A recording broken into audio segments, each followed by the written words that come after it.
My name is Jamin Goecker. I'm a realtor servicing South Central Alaska, and my mission is to help you to build an intentional and significant legacy for yourself and your family by coaching you in real estate. And the purpose of today's video is to really kind of shed some light on what it looks like when people are trying to determine the value for your property. And this is something I know a lot of homeowners really have questions about. Hey, how come this one sold for more than mine? They look pretty similar. What's going on? And so this will kind of peel back some of the layers and help you to try to get a sense for where your property sits and maybe some things you can do that's going to improve its value. Before we get started though, do make sure you get this video liked. If you haven't done so already, make sure you subscribe so you can receive more information like this in the future. And without further ado, let's go and jump into talking about how it is that people determine the value for your property. Now, first off, I'm just going to say I use the same process and the same methodologies that an appraiser is going to use later on in the transaction. And the reason that I do this is so if anything comes up, like let's say all parties agreed we're going to be paying $400,000 for a house, but we have appraisal that comes in and they say it's worth $380,000. Well, now I can go back and actually work on your behalf in order to make sure that you get as much as you possibly can just by showing them, hey, so I get what you're saying, but based on this comparable, this is what I'm seeing. And I actually have successfully done this before with appraisers where they came in $20,000 low and I was able to get them back up to where they needed to be. So yeah, that's why we do it. And we make sure there's a real system and process behind it, and it's not just shooting from the hip and hoping for the best. So that's number one, but ultimately, who's going to be the one that determines the value for properties in the area? Well, some would say the appraiser. I would say an educated, motivated buyer is really going to be the one that really helps you determine the value for the property. And for this reason, this is really why, for the most part, when the property's been on the market for like, let's say a week or a couple weeks, we haven't had a whole lot of action on it, no offers just yet. That is the market screaming at us, hey, it's time to make a price adjustment before it's too late and we just become old stale produce in the supermarket, and nobody wants that. So let's make sure that first off, we don't let ourselves believe there's a correlation between the property being on the market for a while and getting more money for it. Usually it's the exact opposite. The shorter it's on the market, the more money you're actually going to make. So that's number one. So we use the same system and process as the appraisers. And number two, if the price we started out with ain't working, it's time to make a quick adjustment rather than waiting too long and really missing an opportunity.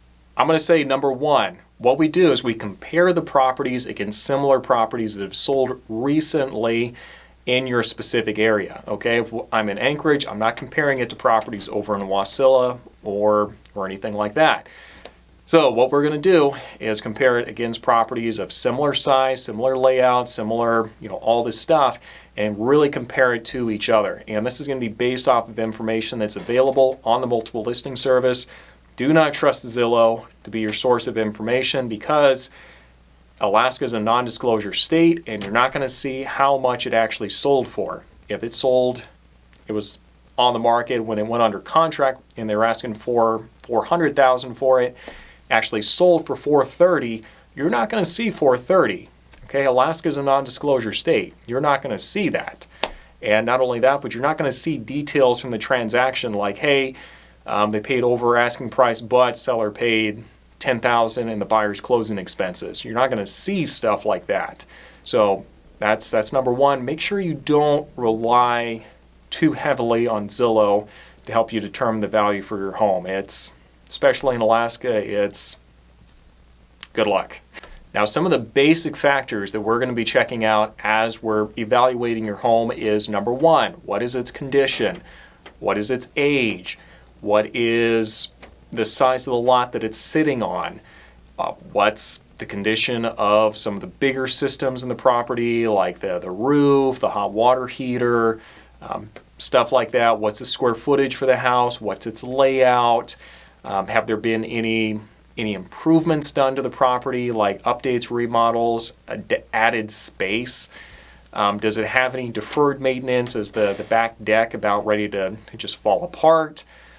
Stuff like that is really the things that we're going to be looking at as we're trying to determine what is going to be a good comparable for your property. So just because we have two properties, they're both about 3,000 square feet, does not mean they automatically are a good comparable. We have to look at the age of the property. We have to look at the layout. I can't compare a ranch style home with a split entry home. It's two different properties.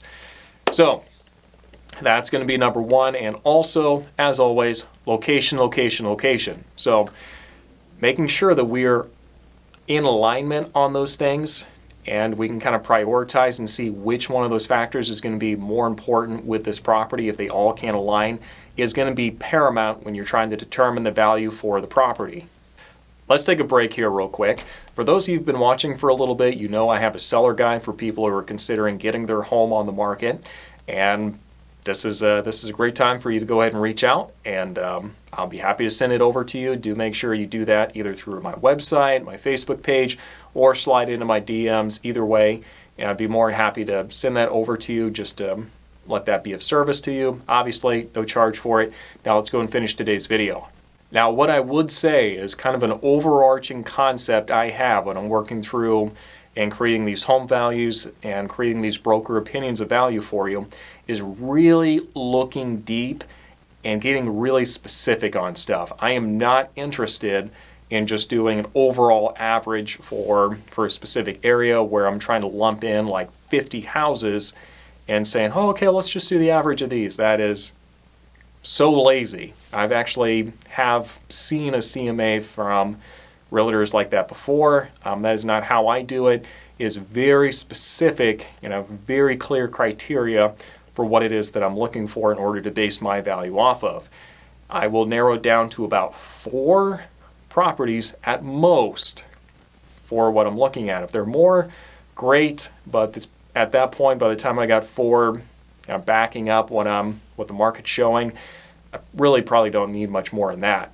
And then from the 4, I'm going to narrow it down to the number 1 comparable property that is going to be the best comparable. So getting as specific as possible is really key. And this gets tricky, especially if you have a really niche property, those built like back in the 70s, and every one of the homes in the area is a custom home, and it's super big and hasn't been updated.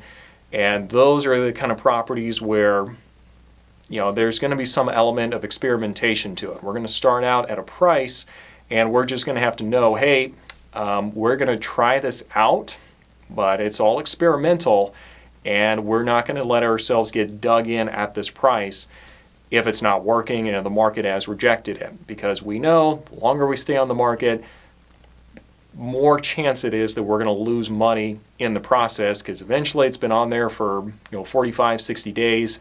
Somebody's looking at it and going, okay, well, I bet they're desperate now. Let's lowball them. And pretty soon that's all we get. So got to make sure we keep the market interested, and we're not staying on at a certain price that's not working. So that's number 1. If we get into a really complex property where it's super, super unique and niche, then it's time to have a little bit more of an experimental approach for it based off of the research that we can glean and kind of get information from. I sure hope this was useful for you. If it has, you know what to do. Make sure you give this video a like. If you'd like me to do an evaluation on your property and just get a good feel for what your current market value is, don't hesitate to reach out to me either through my website, Facebook, Instagram, whatever you're more comfortable with. And I'd be happy to talk about it a little bit more and see what I can do for you. But without further ado, thanks for watching, and we'll see you next time.